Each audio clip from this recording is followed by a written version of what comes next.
नमस्कार, बहुत स्वागत है आपका।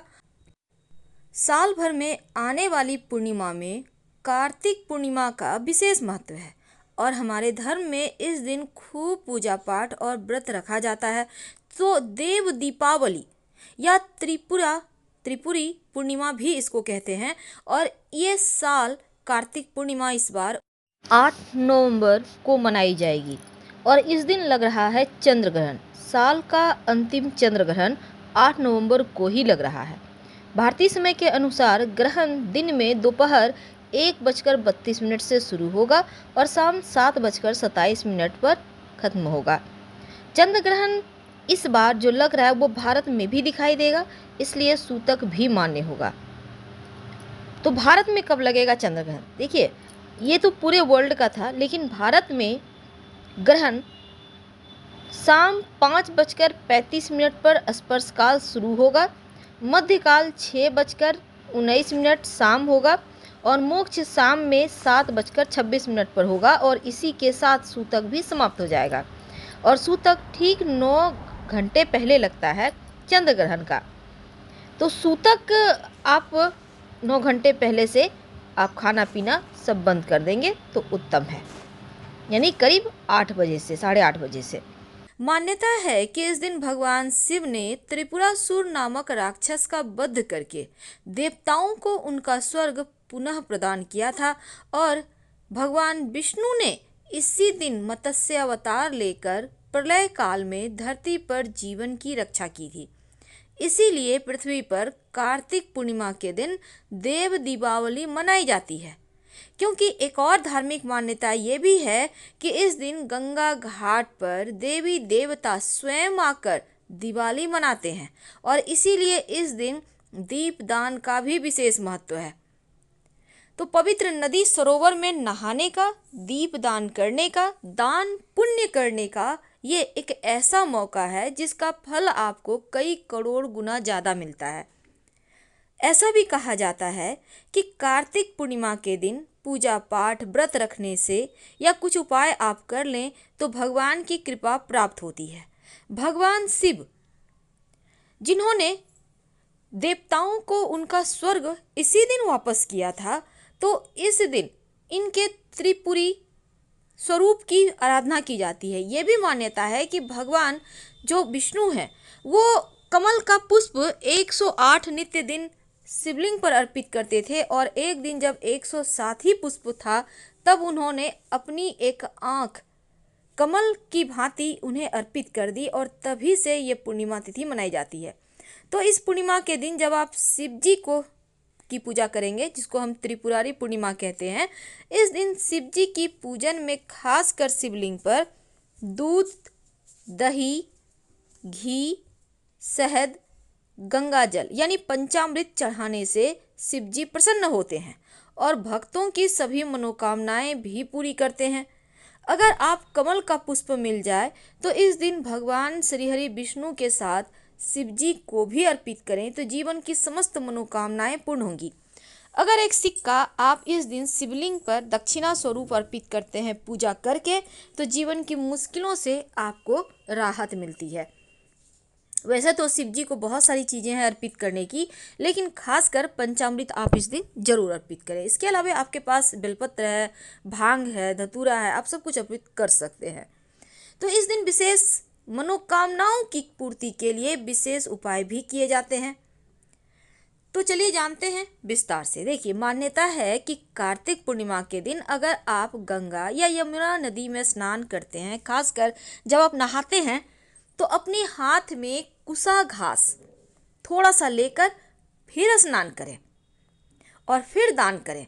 ऐसा करने से हर तरह की बीमारियों से भी मुक्ति मिलती है और घर में सुख सौभाग्य बढ़ता ही चला जाता है। तो इस पूर्णिमा के दिन आप घर में भी स्नान करते हैं तो नहाने के पानी में आप गंगा जल या कुसा घास डालकर नहा लें और बाद में खाने पीने की वस्तु या वस्त्र का दान जरूर करें। इस दिन माँ लक्ष्मी हर घर में आती हैं, घूमती हैं, तो घर के मुख्य दरवाजे पर उनके स्वागत के लिए हल्दी और चावल से के घोल से मिलाकर आप स्वस्तिक का निशान बनाएं बाहर की तरफ से और आम के पत्तों का तोरण लगाएं। इससे माँ लक्ष्मी घर में धन धान्य भर देती है, आशीर्वाद देती है। और साथ ही आप इसके साथ रंगोली भी बनाइए घर के मुख्य दरवाजे पर। आप फूलों की पंखुड़ी से या फिर अबीर गुलाल से भी बना सकते हैं। रंगोली में स्वस्तिक बनाकर उसके ऊपर 5 तरह का थोड़ा सा अनाज रखकर आप उसके ऊपर दीपक जलाते हैं शाम में, तो श्री की प्राप्ति होती है और स्थिरता माँ लक्ष्मी की आपके घर में बनी रहती है। चूँकि कार्तिक का महीने में विशेष प्रयोग किए जाते हैं, तो घर के मुख्य दरवाजे पर आप शुभ मंगल प्रतीक चिन्ह बनाने के साथ तोरण भी लगाएं और चौखट पर एक दीपक शाम में जरूर जलाएं, ताकि खुशियां बरसती रहे। जब आप स्नान वगैरह करेंगे पवित्र नदी सरोवर में या घर में, तो भगवान सूर्य को 1 लोटा जल में 1 चुटकी हल्दी डालकर अर्पित कर दें। जीवन की मुश्किलें कम होंगी। अब इस दिन गंगा जी के घाट पर दीपक जलाने का विधान है। पास में कोई भी नदी हो, तालाब हो, पोखर हो, आप वहां दीपदान कर सकते हैं। देवताओं का आशीर्वाद मिलता है, घर में सुख समृद्धि का वास होता है। क्योंकि पूरे कार्तिक महीने आपने तुलसी जी को भी सींचा है, तो कार्तिक के महीने में तुलसी जी का विशेष महत्व है और तुलसी जी को माँ लक्ष्मी का स्वरूप माना जाता है। तो कार्तिक पूर्णिमा के दिन तुलसी जी में जब जल अर्पित कीजिएगा, तो जल में 2-4 बूंद दूध या 1 चम्मच दूध डाल दें, थोड़ी सी मीठी वस्तु, अक्षत और इसके साथ ही 1 चुटकी हल्दी डाल दें। अब इसको तुलसी जी की मिट्टी के जड़ में डाल दें। इसके बाद एक दिया जलाएं, सुबह में भी और शाम में भी, और यह दीपक घी का होगा। अब तुलसी जी की जड़ की मिट्टी का तिलक थोड़ा सा लगाएं, आप भी और अपने घर के हर लोगों को भी। हर कार्य में सफलता मिलेगी, हर विघ्न बाधाओं से मुक्ति मिल जाएगी।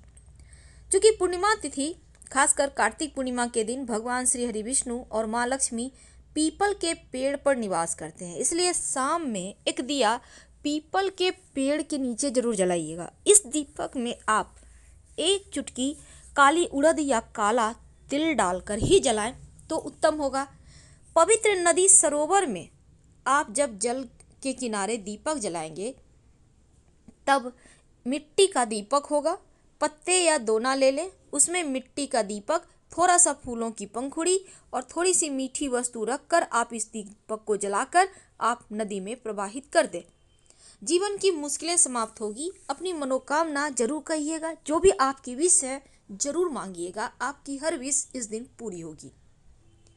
अगर आपके लिए संभव हो, आप चाहें कि घर के जो परेशानी है, जो आपके घर में निगेटिविटी है, उसको समाप्त करना चाहते हैं, तो झाड़ू का एक छोटा सा प्रयोग करें।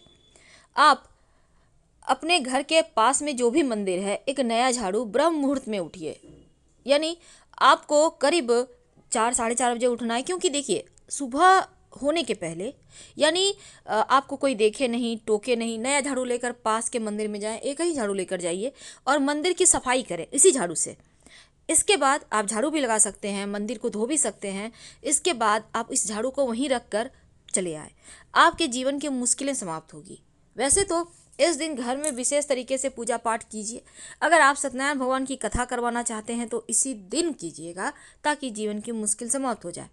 तो सत्यनारायण भगवान की कथा करने के साथ इस दिन आप व्रत रख सकते हैं और रात में चंद्रमा को जब अर्घ्य देंगे तो 1 लोटा जल ले लें, या फिर आप चाहें तो दूध ले लें, छोटा सा चांदी का लोटा है तो उसी में ले लें, या फिर बड़ा लोटा है तो जल में थोड़ा सा दूध डाल दें। इसमें थोड़ी सी मिश्री डालकर आप पूरे परिवार के साथ चंद्रमा को अर्घ्य दें, मन की समस्या दूर हो जाएगी। तो हम आपसे विदा लेते हैं। जानकारी अच्छी लगे तब लाइक कर सब्सक्राइब करें, अपनों से शेयर करें और कमेंट में हर हर महादेव जरूर लिखिएगा। प्लीज़ लाइक कर सब्सक्राइब करना मत भूलिएगा।